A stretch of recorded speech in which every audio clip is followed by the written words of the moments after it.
no primeiro encontro que nós fizemos há 5 dias, nós começamos a leitura do livro, cuja cópia vocês recebem hoje. Todos recebem uma cópia do livro. Essa é uma tradução direta do grego. Eu tenho preparado essas nossas reuniões com base numa segunda tradução, que é a tradução do Barzagão Akuri, cujo livro digamos, a tradução referência no Brasil, mas nós, infelizmente, não conseguimos, não dá para comprar, porque não tem para vender, e mandar fazer um facsímile, solução que nós já fizemos anda caríssimo, assim, então a gente não ia conseguir fazer num preço bom. E os facsímiles pode ser feito, né? Fica igualzinho. Mas como o corte da página é um corte que não coincide com o corte com a economia da folha, etc., vai acabar custando 90, 100 reais um facsímile. Isso aqui, coisa que fica muito caro, né? Então, a impaciência que nós fizemos foi optar por essa tradução, que também é do grego, do Edson Bini, que é um tradutor vivo, e eu que tenho feito o controle da tradução com as outras duas, tem pouquíssimos pontos assim que possa gerar alguma polêmica. Então a tradução, aliás, a impressão que eu tenho é que o Edson Bini traduziu muito usando como base de comparação esse livro aqui, há muita semelhança, não estou aqui sugerindo nenhuma espécie de plágio, né? Mas há algumas soluções que são parecidas aqui nos dois livros. Olá, tudo bem? Olá, Rubem Sandra. Então, há aqui algumas soluções que são parecidas, tal.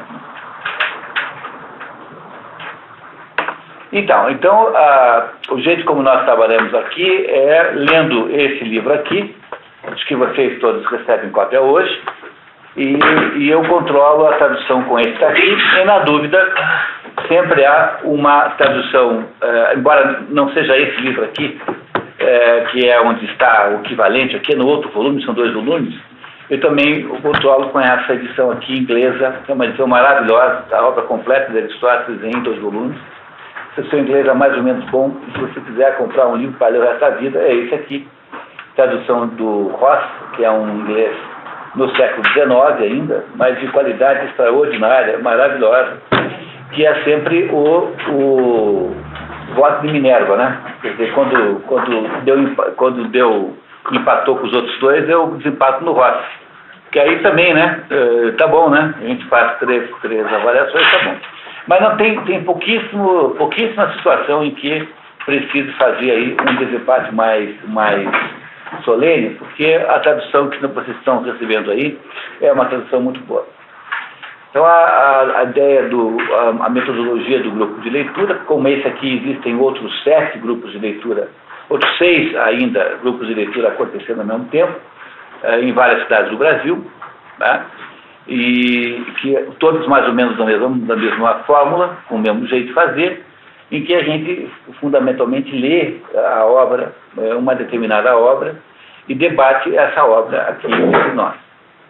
Além dessa atividade de grupos de leitura, também há uma atividade que eu faço de expedições pelo mundo da cultura, que é patrocinada no Paraná pelo SESI, e vocês também aí recebem, se não tem, a Patrícia tem aí os folhetos do programa Expedições pelo Mundo da Cultura, que acontece em 4 cidades, em São Paulo, Curitiba, Paranavaí e Londrina, que é um outro jeito de fazer, e vocês aí podem pegar depois o folheto com a Patrícia, caso queiram.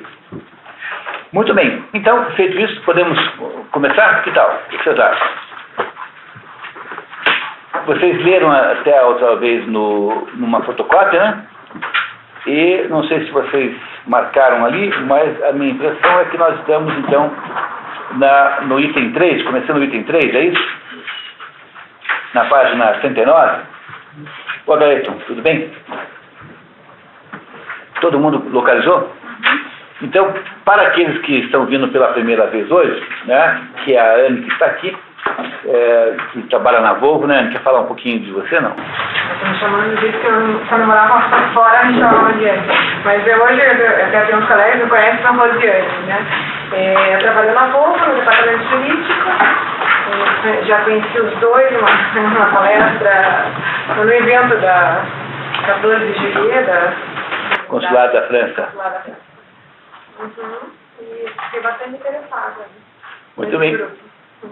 Então tá certo. Então, a mãe da Ania é florianopolitana e é uma cronista da vida de Florianópolis. Né? É uma mão cheia lá que conta as histórias de Florianópolis. Né? Bom, mas então, mais sobretudo para a Ania, né? Porque é a pessoa que só a Ania não estava aí na última vez. Então, o Aristóteles escreveu uma obra de natureza moral, que ele chama de natureza prática. Então, Aristóteles diz que há quatro tipos de obra. A primeira tipo de obra é a obra instrumental. A obra instrumental é uma obra que serve para entender as outras. Então, essa obra instrumental de Aristóteles é aquilo que nós chamamos o órgão, que é aquilo que se chamou, ele não chamou assim, mas órgão em grego significa instrumento. É aquele conjunto de obras que servem para instrumentalizar o pensamento, né, na prática. Aristóteles é o inventor da lógica. Quando você faz um silogismo, qualquer silogismo, se né, os cachorros têm quatro patas, Rex é um cachorro, portanto Rex tem quatro patas, qualquer coisa assim, esse silogismo foi inventado, essa metodologia foi inventada por Aristóteles. Então é impressionantemente grande, tá? É muito grande a quantidade de instrumentos lógicos que nós usamos inconscientemente no mundo moderno, todos eles de autoria de Aristóteles. Então, Aristóteles tem essa obra no âmbito lógico, que é aí o órgão. Há uma obra que ele diz, né, o segundo tipo de obra é a obra especulativa, ou seja, a obra teórica, aquela em que você procura saber as coisas apenas por saber, e que é o que se chamaria de ciência propriamente dita. Né, porque a ciência tem uma autonomia muito grande sobre as outras coisas. Veja, é só modernamente que se acredita que a ciência possa estar vinculada à tecnologia. Isso nunca foi assim. Durante toda a história da humanidade, a tecnologia sempre foi desvinculada da ciência. Tanto é que os romanos faziam vinho e não tinham a menor ideia que fosse fermentação. Então ninguém esperou para descobrir a fermentação para fazer cerveja de vinho. E a tecnologia sempre esteve desvinculada da ciência.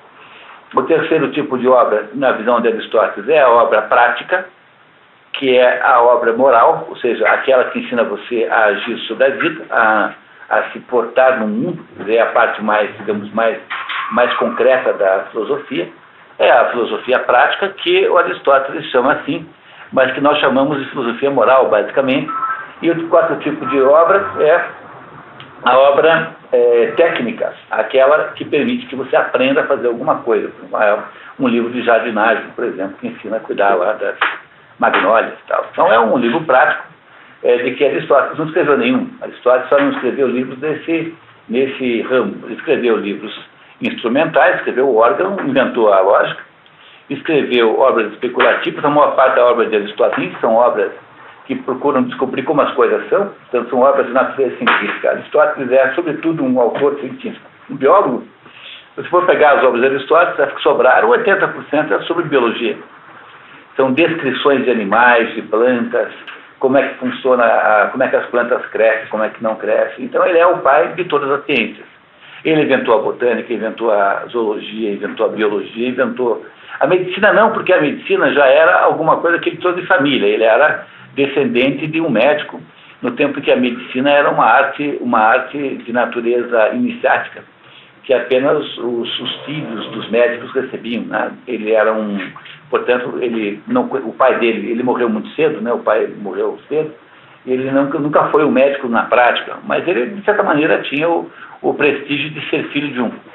Mas ele não contribuiu com a medicina, mas contribuiu com o quê? Com a biologia, entendendo como é que funcionam determinados aspectos da vida, né, da biológica, etc. E também escreveu livros de filosofia moral, que é essencialmente 2 livros. O livro chamado A Política, que alguns de vocês tiveram aí, né, a oportunidade de ler comigo inteiro em janeiro, no curso de férias, em 10 noites assim, né, seguidas.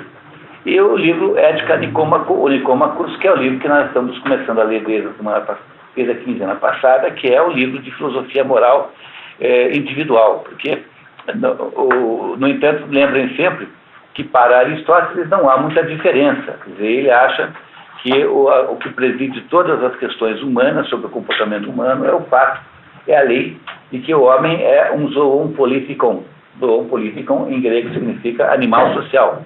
Apesar da nossa insistência em ficar traduzindo como animal político, só para gerar confusão e parecer que a gente parece todo mundo com o Zé Borba.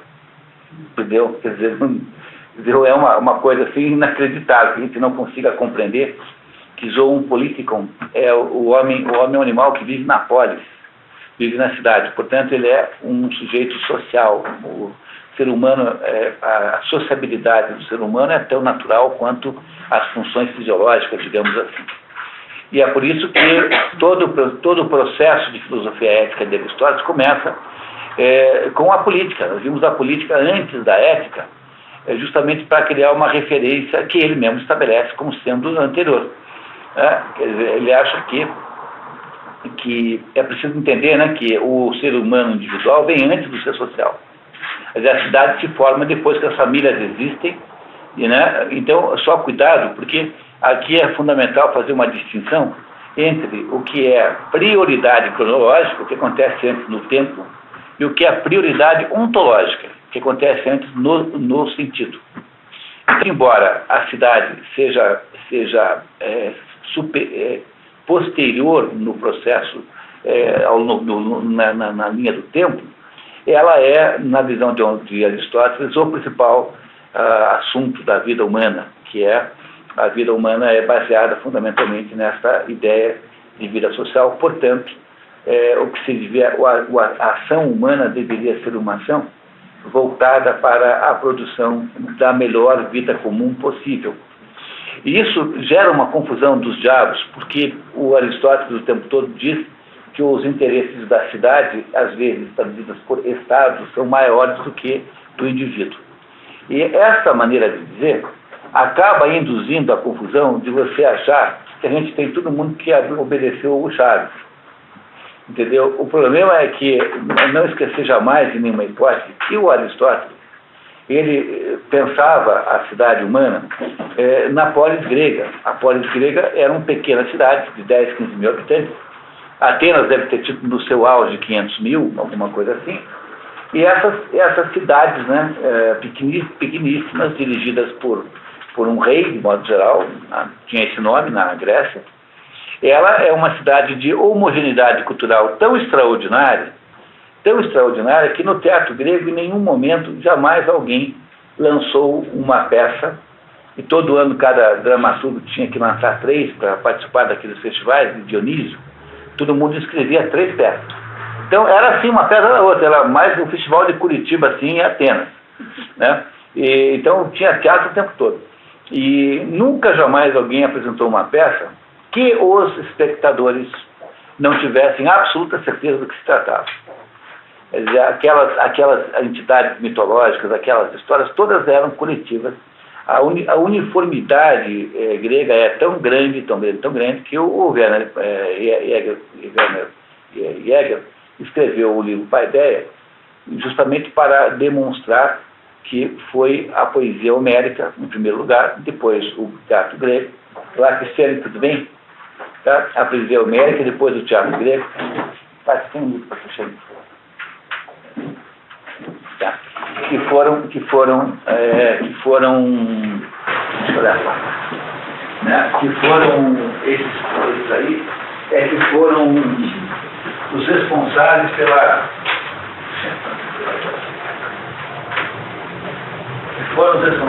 construção da mente grega, do homem grego, da civilização grega.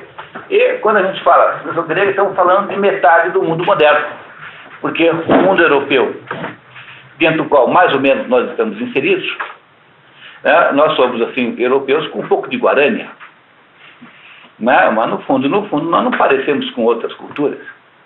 Então, metade da civilização ocidental é cristã e a outra metade é grega. Então, se você fosse buscar na origem do mundo ocidental o seu DNA, né, fizesse a pesquisa de DNA do mundo ocidental, você encontraria aí mistura de Grécia com cristianismo, porque é isso que nós somos, né? Então, o Aristóteles, então, parte desse pressuposto, e aí começa na ética Nicômaco. Nicômaco teria sido filho de Aristóteles, embora também o pai dele chamasse assim, e não se sabe exatamente, porque não há dedicatória, né? Então, acha-se que a ética Nicômaco foi feita por filho. O filho, então, como recomendações para a vida prática. E o Aristóteles começou a debater o assunto conosco aqui na semana passada, na quinzena passada, da seguinte maneira, né? Perguntando, afinal de contas, né, o que qual é o... Primeiro ele começa decretando axiomaticamente, ou seja, partindo de um pressuposto que ele não quer negociar nem debater, que é a ideia de que o ser humano, sempre quando faz alguma coisa, faz visando algum bem.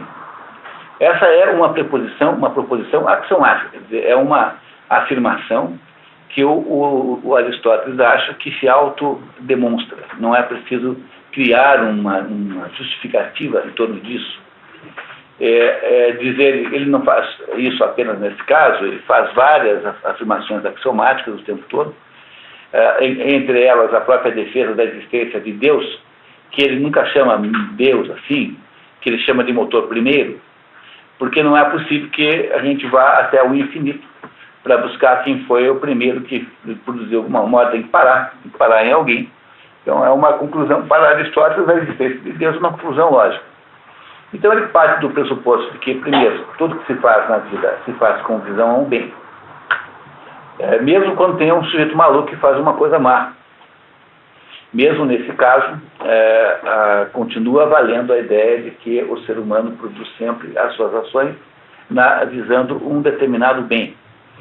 Até porque você sempre pode achar que o sujeito mau fez uma coisa má porque achou que era boa para ele, né? Não é isso, até por causa disso. E aí, então, se a gente procura algum bem, então tem que saber, afinal de contas, que bem é esse que nós estamos procurando. Então, já que o bem é o objetivo da vida humana, então que bem é esse? Porque aí começam as polêmicas sobre o que pode ser bem. E aí ele já nos ajudou no último encontro a diferenciar os bens intermediários dos finais, mostrando que há bens que são intermediários e há bens que são finais. Então, você, quando compra uma passagem de avião, você não compra uma passagem de avião para andar de avião? De modo geral, não, né? Claro, poderia ser o caso, se fosse assim um avião muito especial, andar de F-15, sei lá o quê. Mas, de modo geral, você compra a passagem de avião porque você quer ir para um outro lugar que não aquele onde você está. Então, no fundo, a passagem de avião não é o bem final, mas é apenas um bem intermediário com o qual você resolve o problema de encontrar a namorada, encontrar os parentes e fazer um curso, enfim, o que for. Né? Coisas na prática que as pessoas fazem quando viajam. Então, o que acontece aí é que os bens finais são mais importantes do que os bens intermediários, e é isso que é mais ou menos por aí que nós paramos quando paramos aqui a leitura no nosso último encontro, que é isso que estamos aí, né? Estamos aí, portanto, na página 39, não é? Em que o Aristóteles, então, agora vai começar a debater melhor esses conceitos todos aí, e vai nos ajudar a entender, então, o que é que ele considera que seja, afinal de contas, o objeto da vida humana. Porque, afinal, o que ele está procurando fazer é nos dizer como é que nós deveríamos orientar a nossa existência. Queria também que vocês lembrassem sempre, nunca esquecessem, que Aristóteles morreu em 322 a.C. Vocês receberam aí uma cronologia da vida de Aristóteles, nós não pudemos lê-la aqui, porque não íamos gastar muito tempo para isso. Aqueles que não estiveram no último encontro, basta pegar com a Patrícia o material do último encontro, tá? Então vocês pegam com a Patrícia ali, sem problemas. Mas aí na cronologia ficou claro que Aristóteles é um autor pré-cristão, portanto não se pode, tem que se levar isso em conta, porque faz uma enorme diferença, né? A religião grega não se parece com o que nós chamamos de religião no sentido judaico-cristão islâmico. A religião judaica-cristã islâmica, que no fundo é a mesma religião, porque tem a mesma base abraâmica, são as únicas religiões que nós podemos chamar assim, stricto sensu, quer dizer, do ponto de vista rigoroso. São um fenômeno muito posterior ao fenômeno aristotélico. Então, Aristóteles não está não está falando, quando ele se refere a assuntos religiosos, ele não está raciocinando como um cristão raciocina, nem como um judeu raciocina, nem como um muçulmano raciocina. Os deuses não são entidades criadoras dos homens, eles são expressões analógicas, eles são alegorias com as quais nós, humanos, sintetizamos determinadas características humanas. E é por isso que os deuses gregos são, assim, de modo geral, vivem assim numa vida muito esculhambada, meio como nós, né? O mundo do Olimpo é um mundo que você, né, proibido para menores de 18 anos. Né? Então, por exemplo, eu faço lá em São Paulo um grupo de leitura com jovens carentes lá da periferia de São Paulo, em que nós estamos lendo a vida de Hércules. E o problema maior era achar um livro que desse para discutir com crianças de 14, 15 anos, porque a vida de Hércules, dependendo da fonte que você pega, é uma escabrosíssima. Mas isso é um problema, entendeu? Quer dizer, aí você tem, os deuses refletem os humanos e não o contrário. Não é isso? É exatamente o contrário. Então, e também reflete tanto o bem quanto o mal. E na parte boa é que está a devoção grega. Então, um grego não tinha o sentido de patriotismo que nós temos hoje, porque a ideia que os gregos tinham é que cada cidade era protegida por um certo deus. E então o que faz o habitante daquela cidade é ser devoto daquele deus. Tanto é que a acusação que se faz a Sócrates, que veio antes de Aristóteles, né, não se conheceram, por meros 15 anos, assim, é que Sócrates havia desconsiderado os deuses da cidade e havia ensinado a juventude a fazer o mesmo. Então, reparem, o nome disso é impiedade, que era o maior de todas as acusações que podia fazer alguém, porque é a acusação em que você acusa alguém de desprezar o Deus da cidade. Então, toda a ideia de política, toda a ideia de, digamos, de patriotismo na Grécia está associada ao Deus da cidade e não a uma entidade chamada país. Porque Atenas só existe como por relação a Atena, a deusa Atena, que é a padroeira da cidade de Atenas. E assim por diante. Então, esses 12 deuses mais importantes, há 12 deuses mais importantes, eles mais ou menos controlam o imaginário. Há muitos e muitos deuses, mas há 12 assim que são centrais. Esses 12 controlam o imaginário grego naquela época. Não vamos então, portanto, exigir do próprio Aristóteles que tenha conceitos cristãos. Além disso, é uma coisa natural que haja certa dificuldade de compreender Aristóteles às vezes, não por causa dele em si, mas primeiro porque a obra foi muito mal cuidada durante esse tempo todo em que ela demorou para chegar aqui nas nossas mãos, e certamente há erros de transcrição, erros de cópia, há pedaços que foram ruídos por ratos. A obra ficou 150 anos na adega de um fulano chamado Corisco, escondida lá. Imagino que isso representa, né, como deterioração das coisas. E, além do mais, não esqueçam que Aristóteles iniciou quase tudo que a gente considera hoje em dia ramo do conhecimento. Então, é claro que em muitos dos casos ele apenas começou a arranhar. Então, quando vocês tiverem assim, vontade de fazer como fazem os cientistas modernos, que é olhar assim com desdém para as histórias assim, não, mas nós sabemos mais matemática do que ele, mas é óbvio que sabe, né? É sempre lembrar que o sujeito que fez o primeiro carro fez também o pior carro de todos. O pior automóvel que existiu foi o primeiro. Por exemplo, qualquer automóvel desses aí de 1 litro anda mais do que um Aero Iris, um JK, um Cinca Chambord na década de 60. Tem mais velocidade do que um carro daqueles que eram, assim, digamos, os melhores carros que havia aqui e tal. Então, isso é uma coisa natural, né? Então, não exigir que Aristóteles tenha resolvido todos os problemas, ele apenas foi uma espécie de luz extraordinária, uma luz que produziu, parece que temos mais um livro, tá? Uma luz da luz. Tá? Temos uma luz que produziu, né, uma produção de uma luz no mundo extraordinária. Então, o que eu vou falar agora é nos ajudar a entender melhor, filosoficamente, os conceitos, né, os conceitos que estão aqui implícitos aqui nessa história. Vamos lá então, pessoal? Então, tá, está chegando agora a Roseli e a Carmen para completar o nosso grupo. Tá certo. Então, o número 3. Quem gostaria de começar a ler? Voluntário para ler o item 3.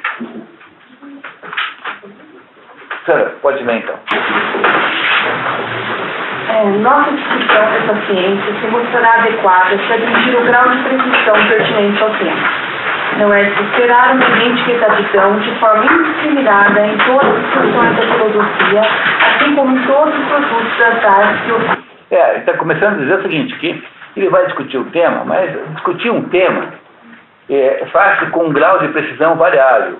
É mais ou menos assim, quando você pega um pistão de um motor à explosão, a esfericidade daquilo é extremamente alta, quer dizer, a tolerância a uma esfericidade imperfeita é mínima, porque aquilo tem um atrito imenso, né, com os anéis, né, por meio dos anéis. Então você não pode fazer uma coisa que seja imperfeita. Mas quando você pega a construção civil, uma vez alguém me falou que a tolerância da construção civil é 5 centímetros. Você faz uma parede, ela pode ter 5 centímetros a mais ou a menos. 5 centímetros é uma enormidade, né? Pensa bem o que é isso aqui, 5 centímetros para você fazer uma parede é muita diferença. Mas arquitetos me disse que em construção civil não se achava muito estranho quando você erra por 5 centímetros. Então aí você vê a diferença que há de precisão, necessidade de precisão numa coisa e na outra. É isso que ele está contando para nós aqui. Os assuntos estudados pela ciência política são novos e injustos, mas essas concepções envolvem muita diversidade de opinião e incerteza, de modo a se acreditar por vezes que não passam de meras convenções a serem desprovidas de efetiva existência na natureza das coisas. O engraçado é que os outros 2 tradutores preferiram falar assim: os nobres e justos assuntos estudados pela ciência política. Há uma pequena diferença, tá? Que aqui ele preferiu substantivar o nobre e o justo como sendo o assunto, enquanto os outros 2 acham que que nobre e justo são qualificações dos assuntos da política. Não tem muita importância na prática se você vai para um lado ou pelo outro, mas é uma das poucas divergências de tradução entre o Ross e o Mário da Gama Cury. Uma semelhante incerteza cerca a concepção do bem, porque ocorre a amplitude de coisas boas sem efeitos nocivos. Não é de hoje que as pessoas são arruinadas pela riqueza. Em outros casos, vidas humanas têm sido ceifadas pela coragem. Então, ele está dizendo que o que é bom, o que é ruim, é um negócio difícil de saber, porque às vezes a riqueza é a razão da sua desgraça e às vezes a coragem também, né? O sujeito é corajoso demais, às vezes morre por causa disso. Então, essas coisas também podem ter, o bem pode estar presente ou não. Ele está, no fundo, analisando. Olá, Carmen. Passamos os 2 livros. A Carmen para Roseli, por favor.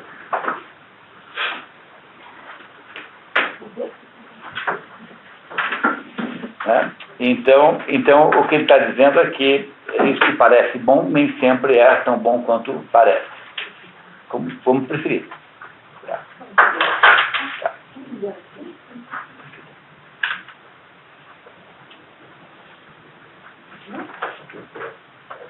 Aí, continuamos, Sandra, por favor. Deveremos, portanto, nos contentar se, ao lidar com esses assuntos a partir de premissas assim certas, conseguimos apresentar, grosso modo, um delineamento da verdade. Olha, conseguimos apresentar, grosso modo, um delineamento da verdade. Aqui, reparem que o autor aqui conseguiu não cometer um erro comum. A gente nunca escreve em português a grosso modo, porque a gente não deve colocar uma preposição portuguesa numa expressão latina. Entenderam? Não é proibido. Então, grosso modo, jamais tem A na frente. Em nenhuma hipótese, nenhuma circunstância. Nunca. Tem só uma exceção, que é nunca. Nunca de modo. Só quando está errado que pode botar grosso modo. Então, vejam que aqui o nosso tradutor acertou. Então, no fundo, ele não está procurando uma precisão. Isso é uma coisa interessante vindo de Aristóteles, né? Porque Aristóteles era um cientista. E na hora que Aristóteles está nos dizendo que uma certa a aproximação da verdade já é bom, isso é um sinal muito grande de que a gente deve na vida ter uma certa modéstia, assim, uma certa humildade, de não imaginar que tudo pode ser feito com precisão absoluta, que todos os conhecimentos são acessíveis.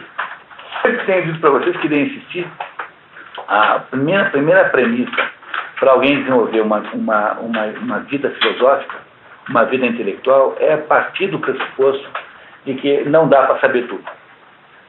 E que existem determinadas coisas que são mistérios insondáveis.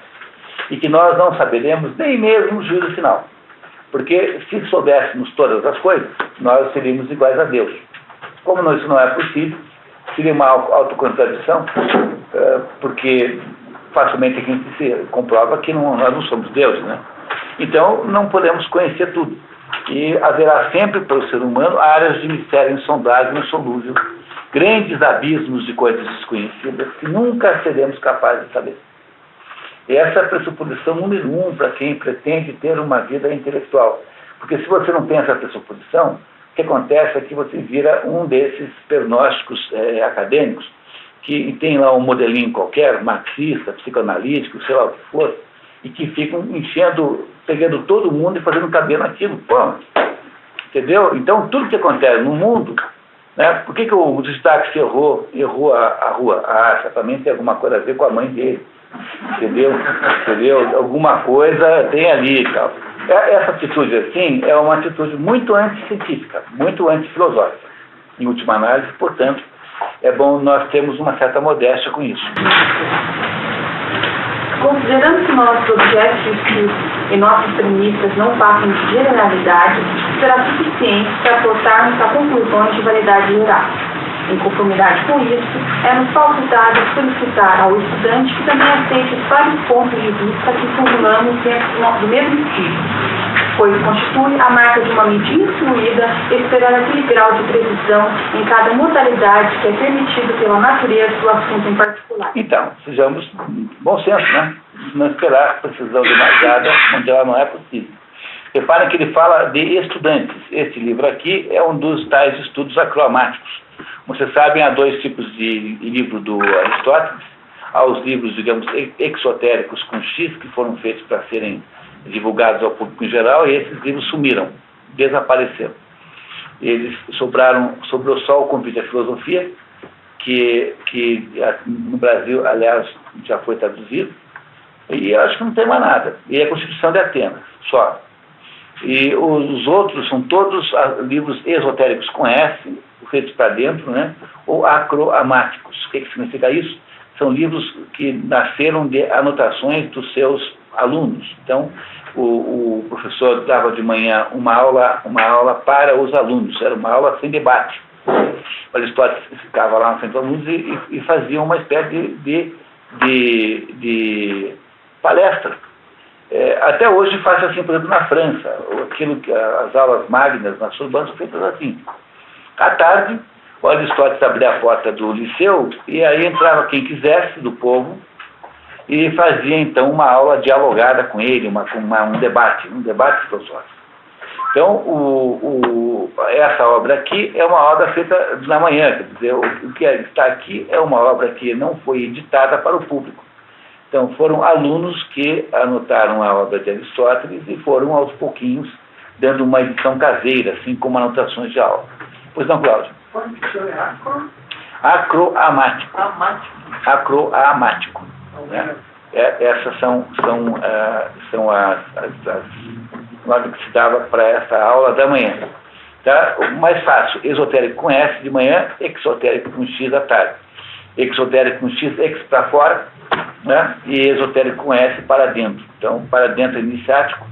Não que o Aristóteles tivesse qualquer espécie de conteúdo iniciático, como é o conteúdo pitagórico, como é o conteúdo teosofista, enfim, o que for, mas era iniciático no sentido de que pertencia aos alunos que já haviam passado por um processo anterior de preparação para ouvir aquelas coisas. Por isso aqui parecerá sempre anotações de aula. Então, haverá determinados pontos que parecerão obscuros, haverá outros pontos em que há uma certa contradição. Por exemplo, ele promete, em tal coisa, mas não tem tal coisa. que ele pretendia fazer, mas não fez. Uma aula é muito tumultuada, né? É assim, né? Outro que é assim o tempo todo é o Mário Ferreira dos Santos, que fica o tempo todo dizendo, no meu livro tal, você encontra essa explicação, mas no livro tal não existe. Não tem o livro tal. Às vezes acontece.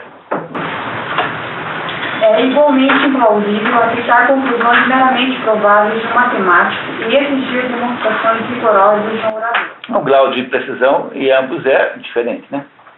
Todo indivíduo julga corretamente os assuntos com os quais está familiarizado e conhece seus direitos não. Para que possa, portanto, julgar um assunto particular, é preciso que o indivíduo tenha sido instruído neste assunto. Para ser um bom juiz, em geral, é necessário que tenha recebido uma educação completa. Consequentemente, os jovens não são aptos para o estudo da política, e carecem de experiência de vida e de conduta, que é o que supre as primícias da matéria de estudo deste ramo da filosofia. Aí, isso não vale só para a ciência política, mas para um grego, ninguém tem direito a debater as ideias antes dos 30 anos. Homem, né? Homem. Porque aqui não se considerava as mulheres que estavam fora do raciocínio. Se fossem mulheres fossem consideradas, também seriam consideradas em idade mais baixa do que os homens. 10 anos. Há uns 20 anos, mais ou menos. 20, assim. Acho que um homem de 30 equivale a uma mulher de 10, assim, maturidade. Por aí. Porque os gregos, o problema do jovem é que o jovem uma pessoa na idade jovem, está excessivamente subordinada à vida emocional. Então, só consegue viver emoções. E quem consegue só viver emoções é muito autorreferente, muito autocentrado. É por isso que os jovens dão essa impressão de acharem que são o centro do mundo.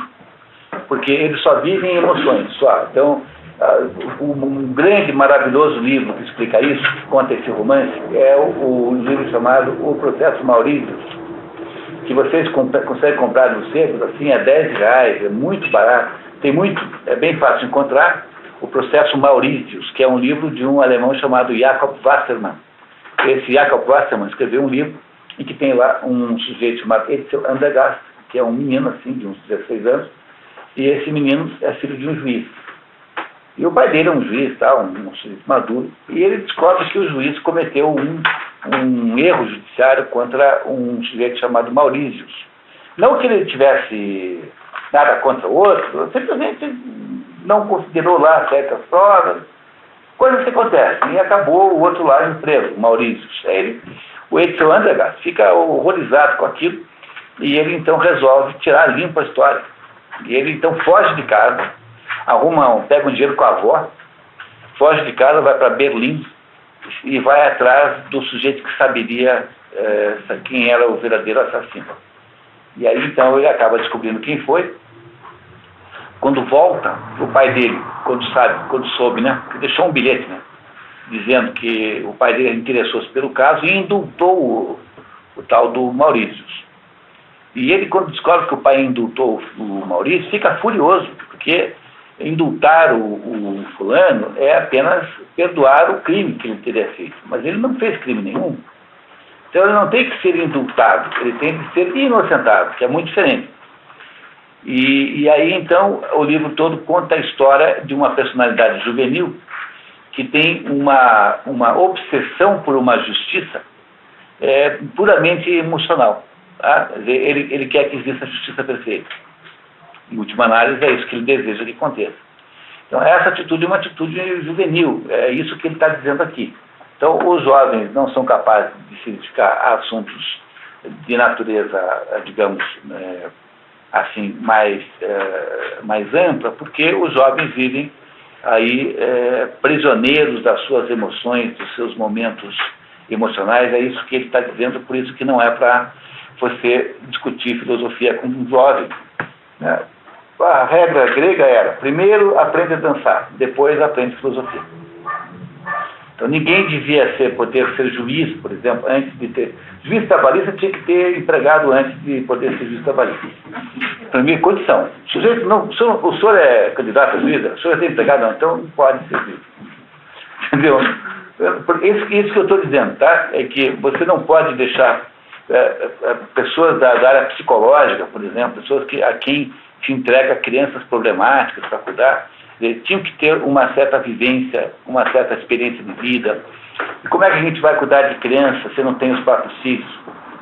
Né? Pela experiência de criação dos quais nós passamos. Né? Então, determinadas coisas deviam ter uma certa... Como é que eu vou discutir filosofia, a origem e o fim das coisas, se eu não tenho ideia da diferença que tem entre um cheque e uma duplicata?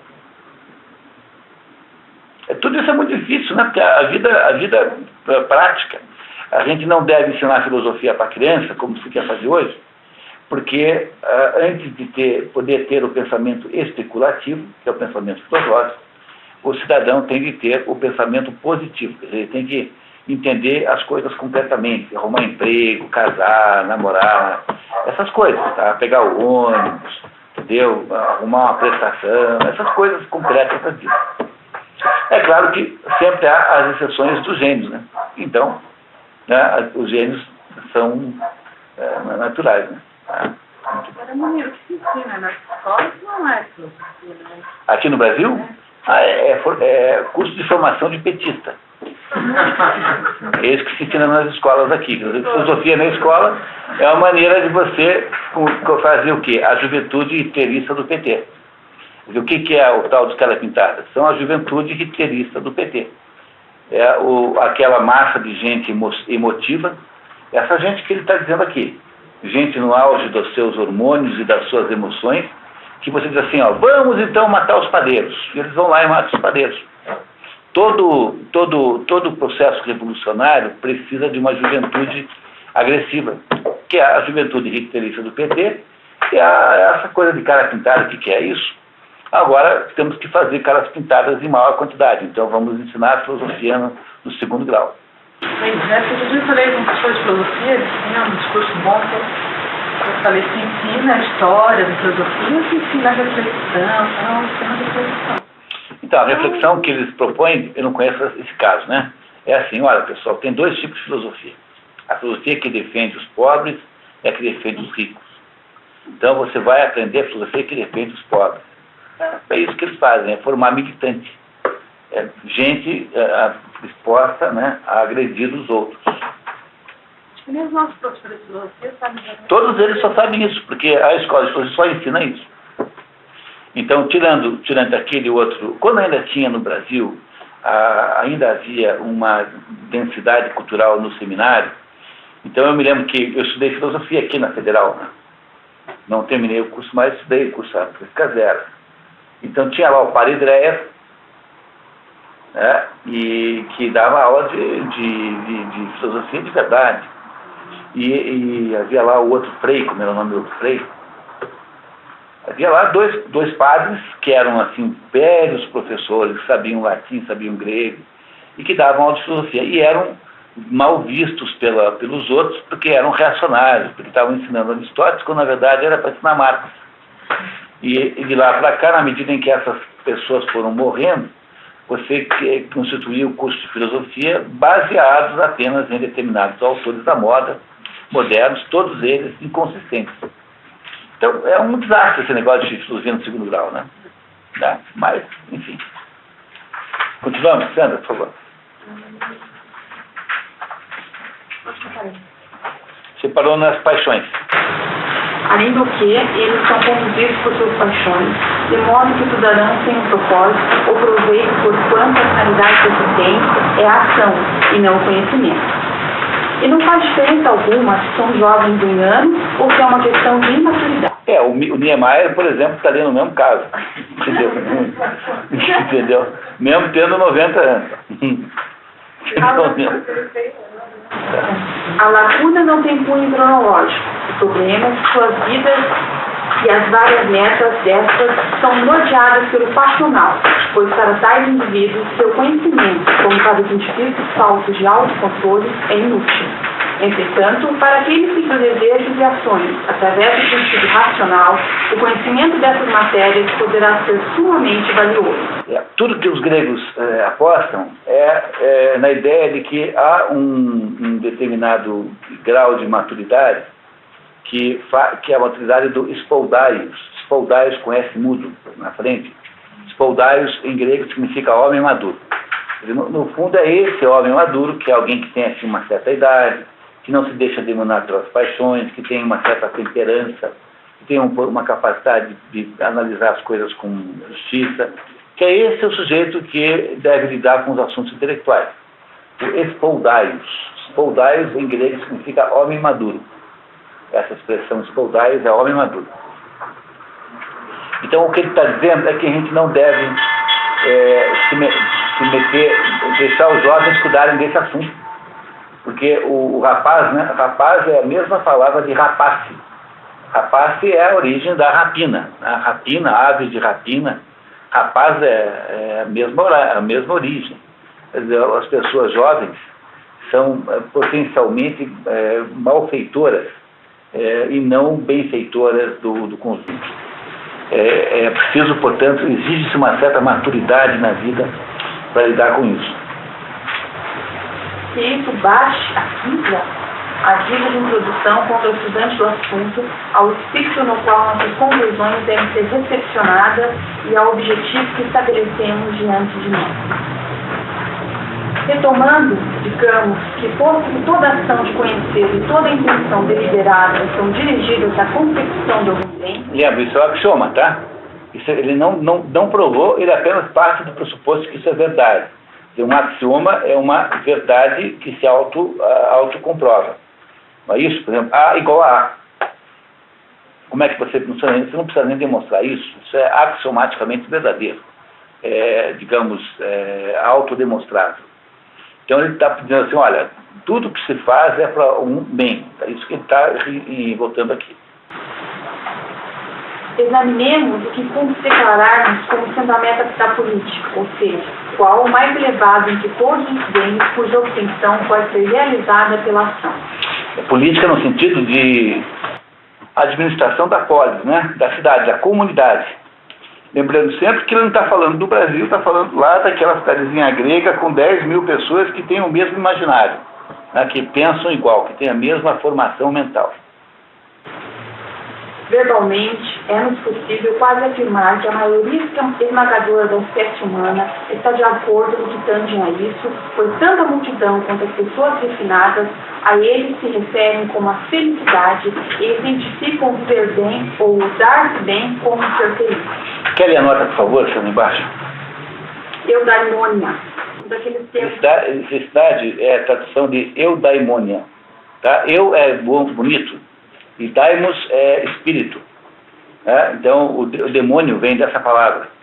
No sentido grego, o demônio não tem o sentido satânico que tem hoje, no moderno.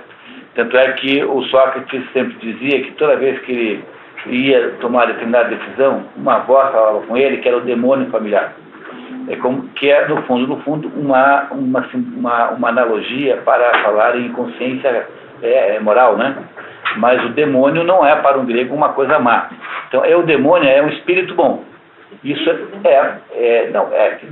demônio é uma espécie de espírito, mas o demônio é uma palavra difícil de traduzir, porque ela tem uma porção de conotações simultâneas, assim. Então, ela é felicidade? Mas é felicidade no sentido não exatamente igual ao que nós chamamos de felicidade. Então, é uma das dificuldades de tradução aqui, de compreensão desse livro, é essa palavrinha eudaimonia, que é uma palavrinha de difícil tradução, porque é muito ampla, né? Muito ampla. Eudaimonia, um daqueles termos gregos de difícil na tradução, porque o conceito é mais abrangente do que o nosso. Eudaimonia engloba também as ideias correlatas de bem-estar e prosperidade. Importante ressaltar que para Aristóteles não se trata de um estado passivo de sentimento, mas de uma forma de atividade. Mas o que consiste a felicidade é uma matéria polêmica, e o que entende por ela a multidão não corresponde ao entendimento do sábio e sua avaliação. Então, se todo mundo concorda que, digamos, o objetivo maior de todos é a felicidade, não há nenhuma concordância sobre o que seja isso. Então, o que é felicidade? Tá? Então, é isso que ele vai agora tentar nos levar a entender. O que ele está fazendo aqui é tipicamente a abordagem filosófica. A abordagem filosófica é a abordagem que permite que você discuta qualquer assunto, mesmo assuntos que você não entende. Porque, como ela é uma abordagem de prospecção, né, geológica, ela vai abrindo as palavras e vai entrando em contato com elas, né, vai tentando encontrar, e ela tem o poder assim, de conseguir conversar inteligentemente sobre as coisas. Então, esse é o método filosófico que Aristóteles criou e que vai ser mais ou menos o método da filosofia a partir daí. Porque os três filósofos gregos criaram as três metodologias básicas filosóficas. Sócrates cria a dialética, que é a ideia da contraposição crítica, né, de dizer o contrário para ver se funciona. Platão cria a ideia da hierarquia dos conceitos, que os conceitos estão hierarquizados, e Aristóteles cria a ideia da análise, ou seja, quebrar o assunto em pedaços para ver o que tem lá dentro. Esses três aí, se vocês repararem bem, são as três metodologias para as quais você estuda. Então, se você quiser aprender a estudar, você tem que aprender um pouquinho dessas três metodologias. Eu estou preparando um curso, talvez eu devo fazer aqui, chamado Iniciação à Vida Intelectual. É um curso de aprender técnicas de estudo, de verdade, né? Estudar de verdade, né? Não fazer essa coisa aí de natureza formal que a escola faz. Esse final de semana eu descobri bem qual é a diferença que tem entre o ensino e a educação. É a mesma diferença que tem entre a polícia e o detetive particular. A polícia tem a obrigação, mas quem tem a competência para descobrir o autor do crime é o detetive particular. Então, o problema de quem quer estudar alguma coisa é escapar da polícia, escapar do sistema de ensino e arrumar o verdadeiro educador. Porque esse é o sujeito que ensina você de verdade. O verdadeiro educação é outra história. Então, você quer aprender filosofia? Então, em vez de ficar fazendo curso de filosofia, leia o Aristóteles inteiro, faça um investimento de 2, 3 anos na sua vida.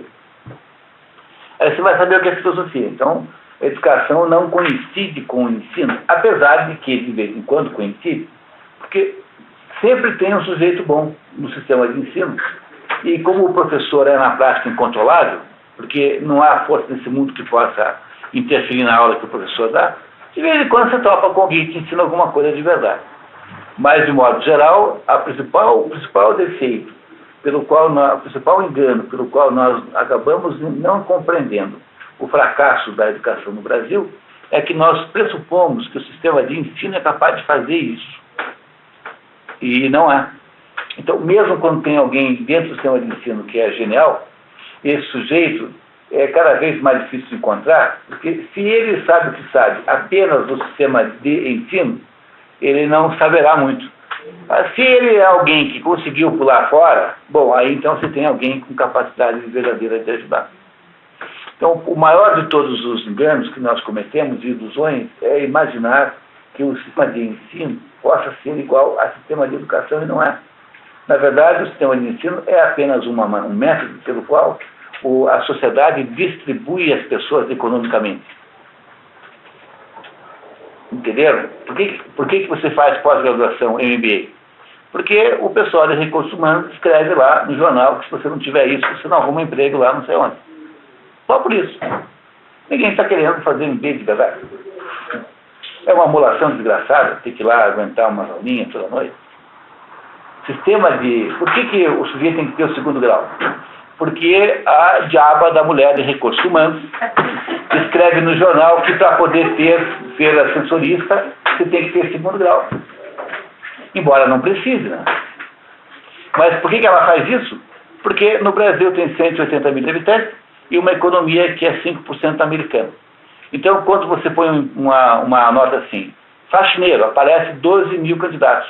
Então, como você não vai fazer 12 mil provas, analisar 12 mil currículos, você faz o quê? Você inventa um monte de obstáculos para o pessoal ir tropeçando e batendo no nariz no caminho, para sobrarem só uns 500 lá no fundo, daí você vai dar o trabalho. Mas essa é a verdade pura, nua e crua. Mas eu tenho participado de algumas reuniões assim, na empresa, né?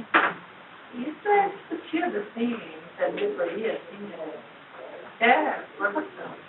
Bom, mas, assim, se o Brasil fosse a Finlândia, que não tem mão de obra, então você pegava qualquer um para dirigir a central elétrica, né, a central atômica. Mas o problema aqui é que tem 180 milhões de habitantes e uma economia ridícula, né, que consegue pagar $100 de mínimo.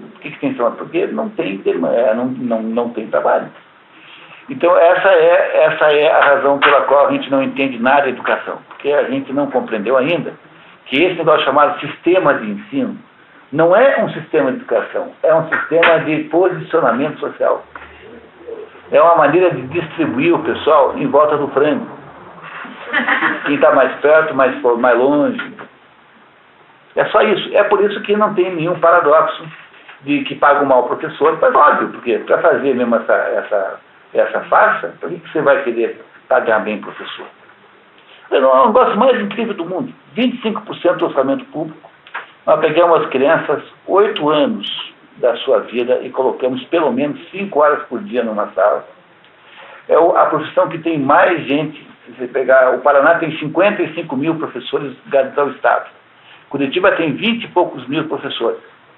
Soma todo mundo, dá mais de 100 mil pessoas numa profissão só. E no final das contas todo mundo é burro? Não tem alguma coisa errada nisso? Ou então tem, não está errado, está certo. É que a gente não percebeu ainda que não era sobre educação o assunto. Entendeu? O assunto não é educação, o assunto é outra coisa. É um sistema de distribuição social, só isso. E é por isso que é muito improvável você conseguir uma verdadeira educação no sistema de ensino. Então, não tenha muita esperança em doutorados, mestrados, porque no fundo são um pouco ilusórios. Bom, voltamos ao história. Vamos lá. As pessoas ordinárias a identificam com algum bem óbvio e visível, tais como o prazer, ou a riqueza, ou a honra, umas entendem uma coisa e outras algo diferente. Na verdade, com muita frequência, o mesmo indivíduo diz coisas diferentes em ocasiões diferentes. Quando fica doente, pensa ser a saúde e a felicidade. Quando é pobre, julga ser a riqueza e a felicidade.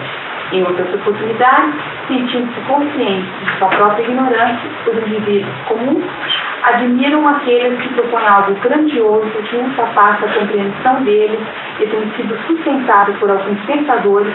Pode vir embaixo, por favor. Isso é, Platão, seus seguidores e sucessores, que além das muitas coisas boas que mencionamos, há um outro bem, que é bom em si mesmo, que se coloca em relação a todos aqueles bens como a causa de serem bons. Então aqui, esse trecho aqui é interessantíssimo, porque o Platão foi professor de Aristóteles. Aristóteles ficou 20 anos no liceu, na academia platônica. Quando Platão estava muito mal, à morte, ele passou a academia de direção para o Espeusipo, que era sobrinho dele. E esse Espeusipo é um sujeito medíocre. Como é a vida do Hércules, né, daquele outro programa que eu estou fazendo lá em São Paulo, também é assim, porque o Hércules é filho de Zeus, com a Alcmene, que é uma moça muito bonita. Como a Hera, mulher de Hércules, não ficou muito enciumada, porque afinal de contas o sujeito só pensava em pular cerca o dia inteiro, o Zeus só faz isso, né? Então essa Alcmene resolveu fazer um truque para sabotar o Hércules. O Hércules é um sujeito que nasce sabotado pela mulher de Zeus, que não tem nada a ver com ele, a Hera. E basicamente é assim, o Zeus chega, quando estava assim para nascer o menino, Hércules, num jantar ele toma um pouco de vinho, aí levanta e faz uma bravata no seguinte: queria comunicar a todos aqui que o próximo filho, o próximo criança da linhagem de Perseu, porque o pai humano de Hércules era descendente de Perseu. O pai humano, né? O primeiro a criança que nascer aqui vai ser a criança mais poderosa do mundo e irá me suceder. Era o Hércules. Só que aí a Hera, furiosa ouvindo aquela conversa, porque ela não sabia desse filho, né? Ela logo percebeu que era filho do marido, porque ela conhecia o marido que tinha, né? Aí ela com a Hade, que é a deusa da discórdia, chega do lado da confusão e fala assim: como é que nós fazemos? Cochicham as duas? E aí então o que faz a confusão? Ela vai lá e consegue segurar o nascimento do Hércules e acelerar o nascimento de uma outra criança que também era da linhagem de Perseu, sem que o Hércules percebesse, sem que os Zeus percebessem, de modo que na prática quem nasceu foi o outro e não ele. E o outro ficou então com todo esse poder. E aí então eu disse para as crianças, né, para aqueles adolescentes: mas o que significa isso? Porque essas histórias aqui são para explicar a nossa vida, né? E a nossa vida significa o seguinte, que às vezes na vida, o sujeito que recebe o poder e a capacidade de fazer não é o que devia, não é o melhor. Às vezes você está condenado a ser dirigido por alguém que é menos inteligente, menos capaz que você. Se você não tiver essa experiência na vida, é porque vocês são muito distraídos. Não é possível uma coisa dessa. Entendeu? Tá? Porque todo mundo passou pela experiência de ter aquele chefe absolutamente incompreensível. Como é que se escolheu um sujeito daquele na cima de você? Não tem essa experiência aqui. No meu escritório, quando eu tinha a opção de gente lá, todo mundo achava isso a meu respeito. Por exemplo, bom, quer dizer, é natural, portanto, na vida, é um acontecimento humano comum, que de vez em quando você não recebe aquela coisa que fala, né? Que Deus dá a nós a quem não tem dentes. Né? Essa ideia de que Deus dá a nós a quem não tem dentes é essa ideia aqui. O sujeito que recebeu o poder todo não tem os elementos capazes de fazer, né? De fazer o negócio funcionar. Como era o nome do sobrinho do Euspésipo. Esse nome? Euspésipo. Com o nome dele? Mas ele ficou com a Academia de Platão. O Aristóteles era 300 milhões de vezes melhor filósofo. Euspésipo. Mas por que não deixou para Aristóteles? Brigaram? Porque o Aristóteles e o Platão tinham abordagens completamente opostas. Porque o Aristóteles era é isso que eu ia explicar em seguida, tá? Então, eu estou explicando em seguida assim. Quer dizer, é assim, o Platão e o Aristóteles eram, digamos, chefe, professor e discípulo. Mas o Platão é um pitagórico. Quer dizer, o Platão é um sujeito que, depois que morreu Sócrates, andou passando uma temporada enorme naquelas comunidades neopitagóricas que estavam se formando na Itália, que já tinha se perdido o pitagorismo anterior.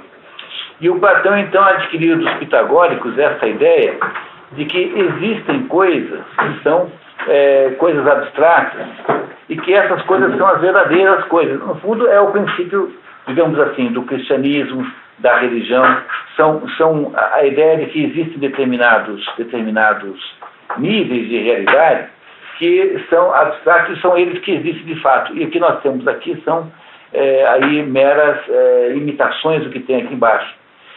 Foi essa ideia que está por trás do que o Platão inventou, que é a ideia de que existe um mundo de ideias e de formas ideais. Quer dizer, a ideia de que o que nós chamamos de branco, por exemplo, cor branca, não existe de verdade. Que a cor branca que existe de verdade que existe é a cor branca que é o branco ideal, que fica no mundo inacessível. E o que nós fazemos aqui é tentar, por essas tentativas todas dão errado, de fazer coisas brancas, mas todos os brancos são diferentes. Do mesmo modo que cachorro mesmo só tem um, que é o cachorro ideal, que é o modelo de cachorro, o protótipo de cachorro. E os cachorros todos que tem aqui embaixo são todos tentativas de fazer uma imitação desse cachorro real. Mas esses cachorros reais nunca são perfeitos como o cachorro ideal. Então essa era a ideia central de Platão. Quando eu digo para vocês que Platão tinha como principal contribuição filosófica a ideia da hierarquia dos conceitos, é de que para Platão existe um mundo ideal onde estão as coisas de verdade, e depois existem mundos aqui embaixo, que são mundos, todos eles, digamos, falsos e precários, que são tentativas de copiar esse mundo ideal. E como é que nós saberíamos, por que método é que nós saberíamos que isso é assim? Nós sabemos que isso é assim porque nós todos lembramos, nós todos já estivemos nesse mundo ideal, portanto nós temos reminiscências desse mundo ideal. E é por isso que nós somos capazes de perceber que ele existe. Aristóteles, que é discípulo de Platão, não acredita nisso. Então Aristóteles diz assim, olha, eu não posso conceber que nós devemos partir do raciocínio e que haja um cachorro ideal, porque a palavra cachorro, que é essa que você disse que existe, né? Porque o cachorro ideal só existe na palavra cachorro. E esse cachorro, a palavra cachorro não morde.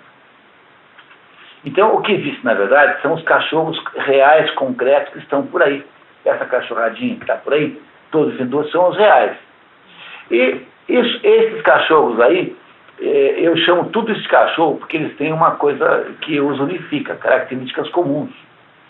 Mas o Aristóteles não sabe se esse nome cachorro é apenas um nome que a gente usa para resumir aqueles indivíduos, ou se existe uma coisa chamada cachorro mesmo, que é digamos, o modelo da cachorridade em algum lugar. Pois essa dúvida entre se cachorro é apenas um resumo, ou se cachorro é de fato uma entidade que está em algum lugar, pois essa dúvida é o assunto número 1 da filosofia até a Idade Média. Chama-se a polêmica dos universais. E esse assunto, por favor, não o subestimem, é bem difícil de resolver, porque há muitos pontos de vista válidos nessa história. Então, a dúvida é, no fundo, sempre que a gente tem a tentação de tomar a posição nessa briga entre a postura platônica e a postura aristotélica, nós estamos errando, porque a tentativa de tomar uma decisão, de tomar um partido, é uma tentativa associada à insuportabilidade da tensão do contraditório. Quer dizer, como a gente não suporta o contraditório, a gente tenta resolvê-lo. Mas a verdade pura e crua é que os dois estão cobertos de razão. Porque, de fato, nós existimos individualmente, como pessoas, mas, por outro lado, alguma coisa nos unifica. Nós pertencemos a uma coisa chamada humanidade também, ao mesmo tempo em que nós existimos como indivíduos. Então, a verdade é que a gente existe ao mesmo tempo como indivíduo e como espécie. O cachorro, ao mesmo tempo, existe como indivíduo e como espécie. Um pedaço de granito existe como indivíduo e como espécie. Essas duas coisas existem ao mesmo tempo. E aí você vai aprendendo por aí uma coisa fundamental sobre o raciocínio filosófico, é que não há modo de você entender qualquer coisa em filosofia que não seja por meio da gestão dessas tensões, dessas aparentes contradições, desses becos sem saída. Porque tudo na vida humana é assim. Então, aceitar que isso é assim é um grau de amadurecimento enorme que você passa a ter na vida. Porque imaginar que tudo possa ser, digamos, fácil e óbvio e completamente indiscutível é olhar para as coisas de um modo um pouco precário. Assim. Nós não vamos conseguir ir muito longe com uma atitude dessa. É isso que o Aristóteles agora vai debater. Ele vai fazer agora uma crítica ao seu mestre, ao Platão, porque o Platão diz assim, olha, o bem mesmo, na verdade, o bem que existe é um bem escondido lá em algum lugar. Ele vai dizer assim, não, mas esse bem que está em algum lugar não é um bem com o qual os homens possam operar na prática. Então, o bem que nós podemos perseguir aqui na nossa investigação sobre o que fazer, que bem que eu persigo? É o bem factível, humanamente factível. Também é preciso vocês lembrarem que, nesse ponto aí, existe uma contradição extraordinária com relação às próprias questões da vida humana. Porque se você for platônico demais, o sujeito que é excessivamente platônico, ele vai chegar à seguinte conclusão. Eu não vou fazer o bem por causa do seguinte. E como o bem é um negócio que está sempre longe da perfeição, o bem que eu sou capaz de fazer sempre está longe da perfeição, esse bem, então, não pode ser alcançado. Então, eu aproveito e não faço nenhum. Porque me parece ser incompreensível, impossível fazer alguma coisa. Pois, essa atitude é extremamente errada, no fundo, é uma ideia diabólica, que tem a pessoa que diz assim, não, olha, eu não vou ter filhos não, porque nesse mundo maluco aí, não vou botar filhos no mundo. Pois é a mesma atitude, você espera que haja um dia um mundo perfeito, para você ter um filho nesse mundo, mas o mundo perfeito não existe. Então você tem a obrigação de ter um filho dentro das imperfeições do mundo, se você, obviamente, puder, né? Porque não é obrigação ter filhos, mas dentro de um contexto, digamos, conjugal, onde não há possibilidades maiores, quer dizer, não há nenhuma razão para você não ter um filho só porque o mundo é imperfeito. É aquela história, né? Quer dizer, o sujeito não faz bem nenhum porque o diabo o convence de que qualquer bem que ele tenta fazer será sempre muito imperfeito. E é com isso, com essa imobilidade na qual você se põe em seguida, é que nasce a sua incapacidade de exercitar o seu destino humano. Nós somos obrigados a fazer o nosso melhor, mas não o perfeito. Então é isso que Aristóteles vai contar para Platão agora. Claro que ele está se referindo ao seu mestre com todos os cuidados, para não parecer assim, digamos, ingrato, né? Mas ele, nessa altura aqui, há uma absoluta separação entre os dois, aparente, né? Porque no fundo, os dois têm razão. Tanto aqui eu sou platônico, segunda, quarta e sexta, aristotélico, terça, quinta e sábado. Né? Entendeu? Então é isso que ele vai dizer agora. Olha como vai ser interessante. Talvez seja uma tarefa um tanto infrutífera examinar todas as distintas opiniões defendidas a respeito. Será suficiente examinar aquelas que são mais largamente predominantes ou que pareçam conter alguma razão a seu favor. E não devemos desconsiderar a distinção entre argumentos que partem dos primeiros princípios e os que conduzem aos primeiros princípios. Tom Archibald, o conceito contido neste vocábulo, abarca os nossos conceitos encerrados nas palavras origem e fundamento. São acepções do domínio da metafísica, que é o presente contexto. Na política, arquê tem outros significados, quais sejam autoridade, poder, governo. Bom, então isso para entender é muito fácil. É assim, Platão acha que as coisas funcionam assim. Daqueles princípios ideais que estão no mundo transcendente, aquilo vem para o mundo real concreto aqui embaixo. E Aristóteles acha que é o contrário, que nós partimos das coisas que existem aqui e vamos fazendo resumos dessas coisas até chegar a conceitos genéricos. Entenderam? É por isso que disse, de modo geral, que o Platão é o autor da dedução, que a filosofia platônica é dedutiva, se deduz do geral para o particular, enquanto a filosofia aristotélica é indutiva, ela vai do particular para o geral. Os dois métodos funcionam e são ambos úteis. É claro que nem sempre na mesma situação, né? Platão que tinha aprendido das cavernas, né? O reflexo... A ideia o mito da caverna, né, que está na República, é a ideia de que esse mundo das ideias, esse mundo oculto, só pode ser acessível àquele sujeito que consiga fugir do mundo das sombras. E nós vivemos aqui no mundo das sombras. Estamos todos amarrados contra uma parede, atrás de nós há uma fogueira, e entre nós e a fogueira passam então as pessoas, os animais, enfim, e tudo que nós vemos é o reflexo da fogueira na parede. Então nós não sabemos nada, a não ser quem sabe alguma coisa, aquele sujeito que é o filósofo, que se libertou daquilo, saiu da caverna e foi ver como as coisas eram de fato. Então o Platão diz que esses conceitos ideais, só podem ser acessíveis aos filósofos, como ele, por exemplo. Essa é a abordagem platônica de cima para baixo, ou seja, do ideal para o particular, do geral para o particular, enquanto que o Aristóteles faz o contrário. Então, o que ele está dizendo aqui é que, no fundo, existem esses dois métodos. Né? É isso que ele está querendo mostrar aqui. Era aceitada por parte de Platão a prática de suscitar essa questão e indagar se o correto pressentimento era partir dos ou conduzir aos primeiros princípios. Como uma corrida se pode correr do juízo rumo ao extremo da pista ou ao contrário. Ora, não há dúvida de que é apropriado partir do conhecido. O conhecido, porém, encerra dois significados, nomeadamente aquilo que é conhecido para nós, que é uma coisa, e aquilo que é cognoscível em si mesmo, que é outra coisa. Talvez, então, para nós, em todo caso, seja apropriado partir daquilo que é conhecido para nós, razão pela qual, a fim de ser um bom estudante do correto, Calon é conjuntamente reto, belo, bom, nobre, admirável, indócil, por vezes diferenciado em função do contexto.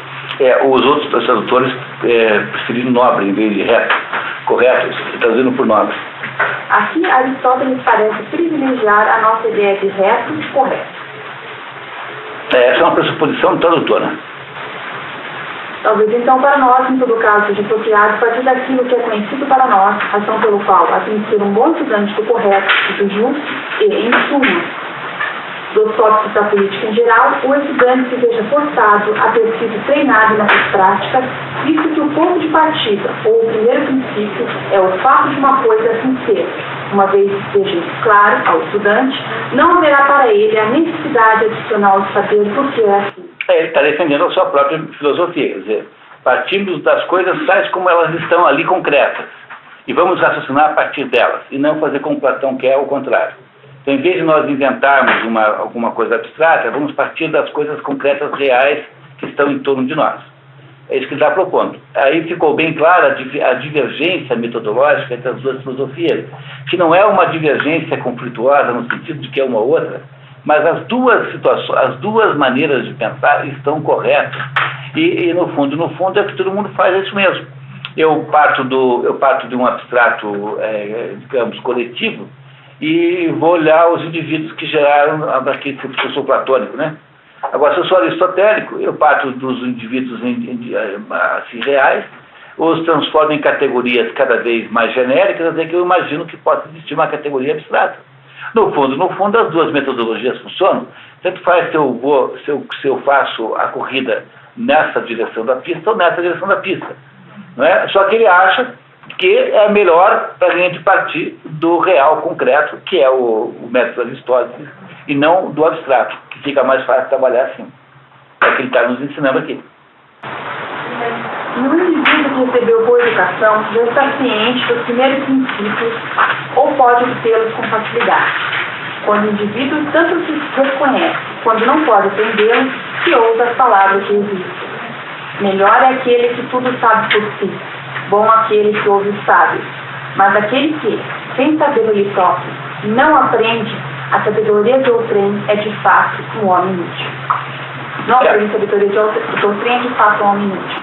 Então isso estaria em Os Trabalhos dos Dias, que são, o Exildo tem só 2 livros aí conhecidos, sendo que há um terceiro de que se tem dúvida, mas mesmo o Trabalho dos Dias é duvidoso, também há dúvida.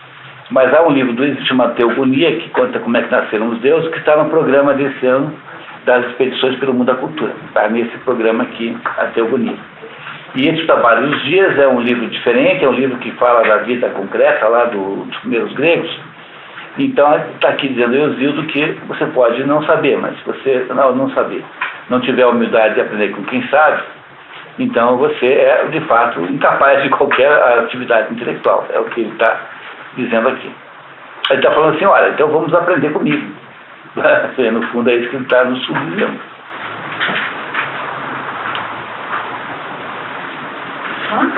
Mais um pouquinho? Vamos lá. Mas continuemos a partir do ponto de nossa digressão. A julgar pelas vidas dos seres humanos, as concepções mais ou menos dotadas de racionalidade do bem ou da felicidade que parecem predominar entre eles são as que se seguem.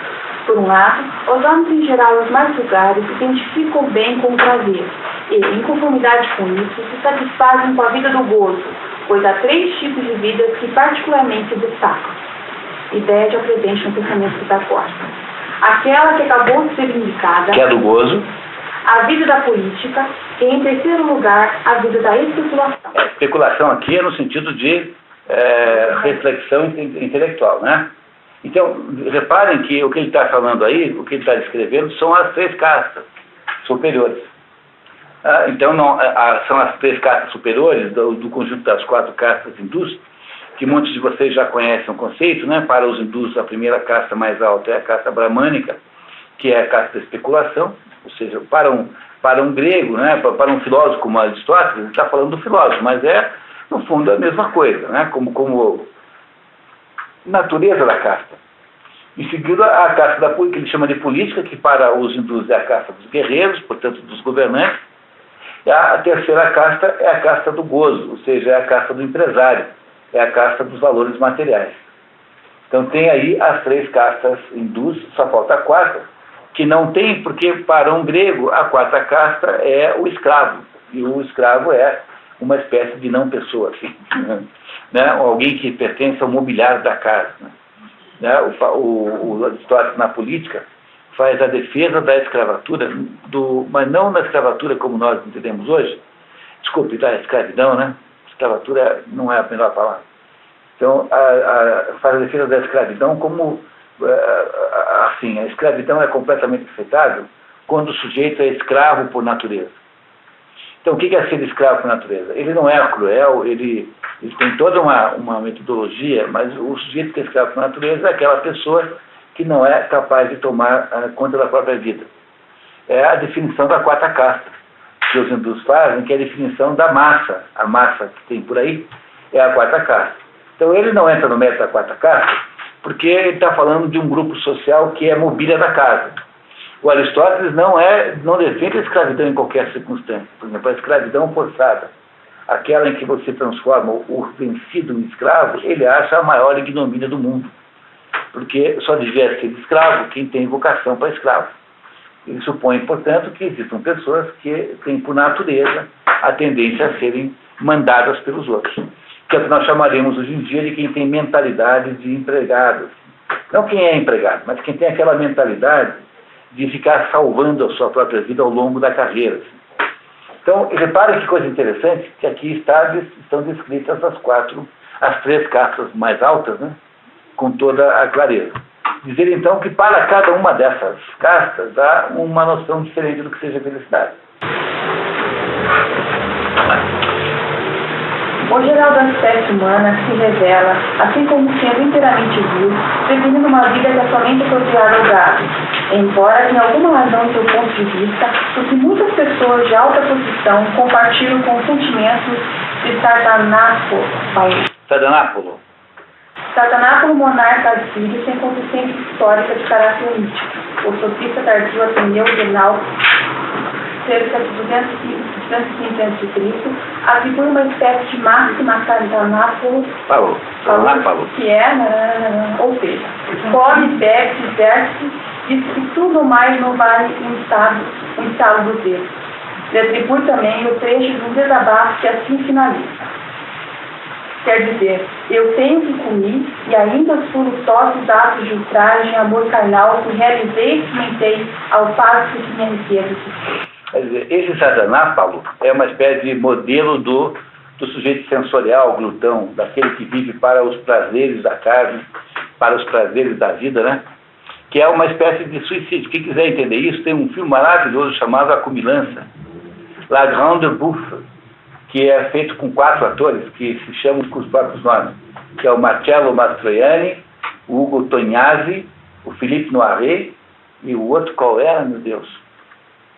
E o outro era o Michel Piccoli.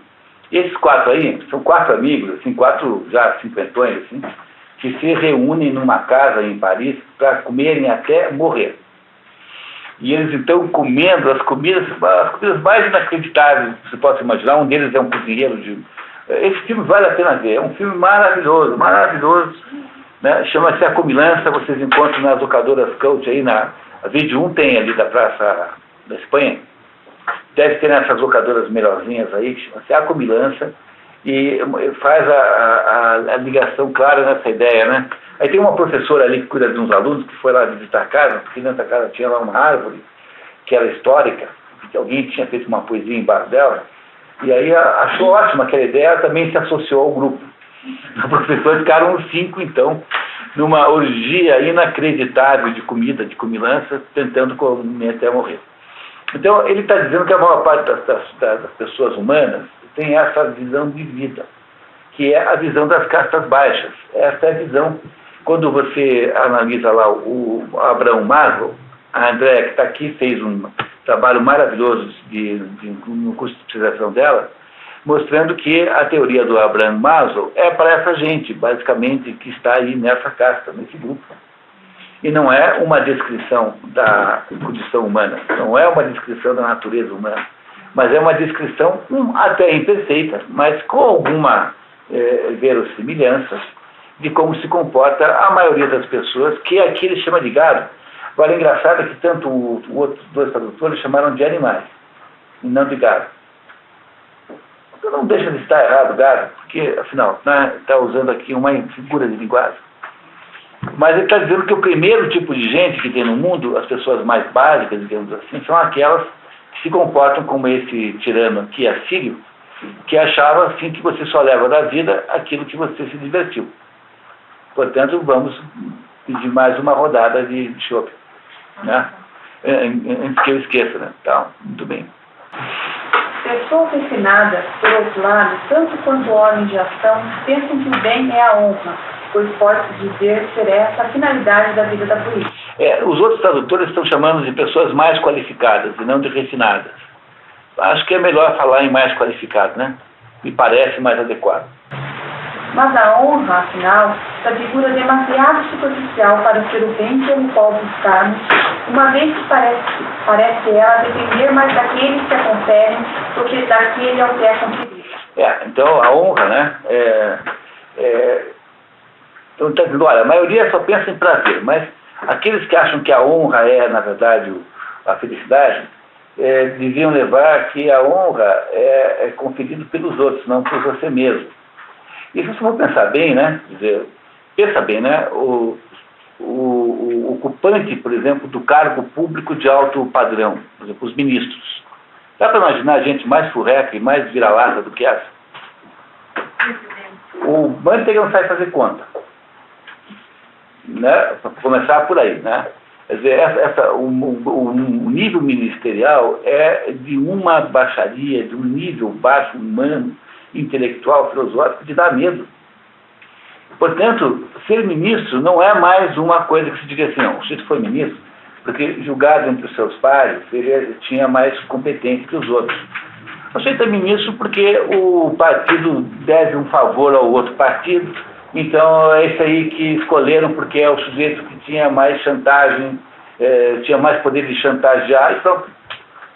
Que honra há numa coisa dessa, né?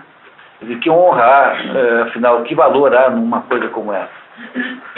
É o que ele está dizendo, que honra não é necessariamente felicidade, porque ela pode não ser bem atribuída. Né? Aqui no caso do Brasil, o Aristóteles diz aqui que a depender mais daqueles que o conferem.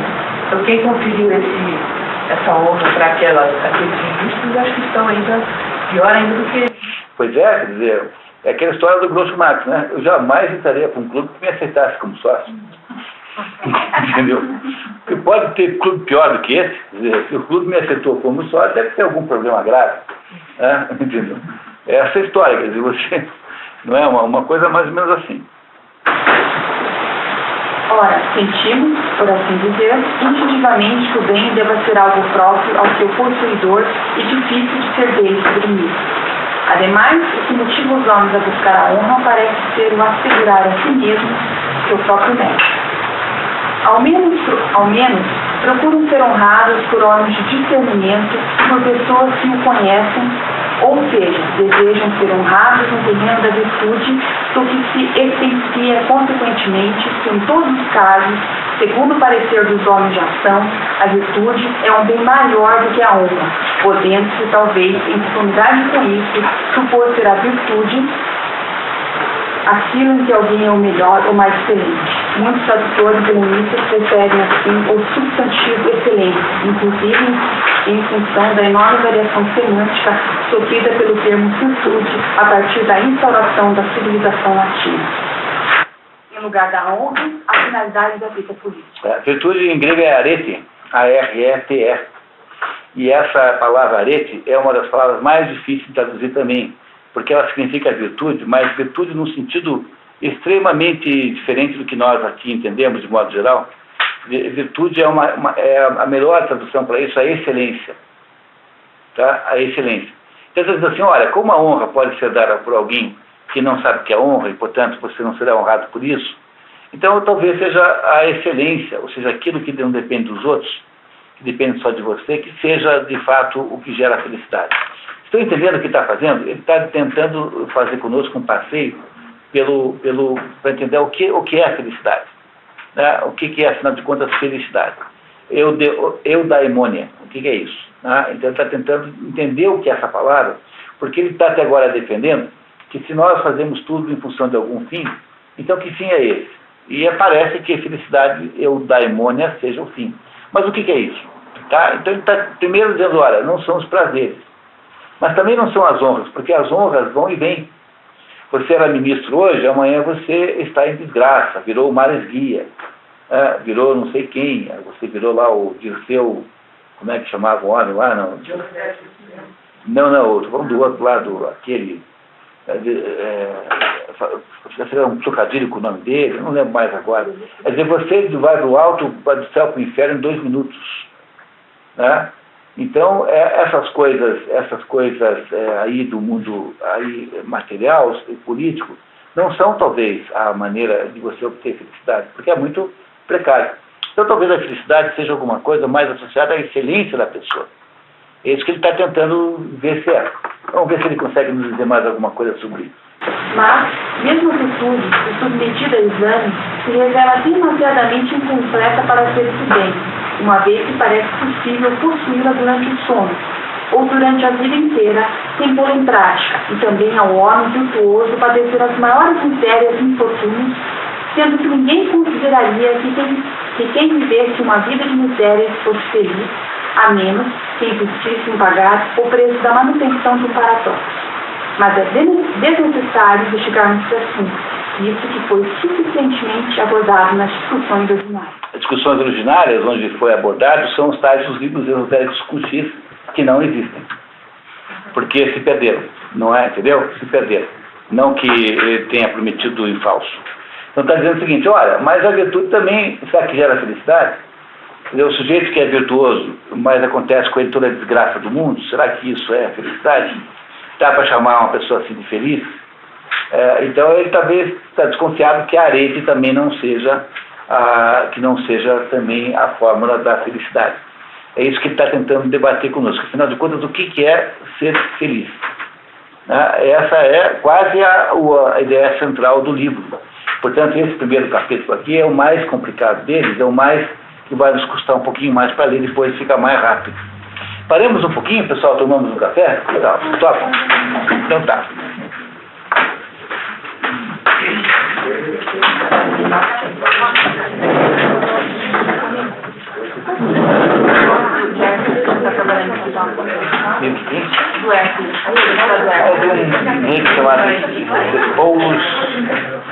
Alguma coisa assim, o nome grego.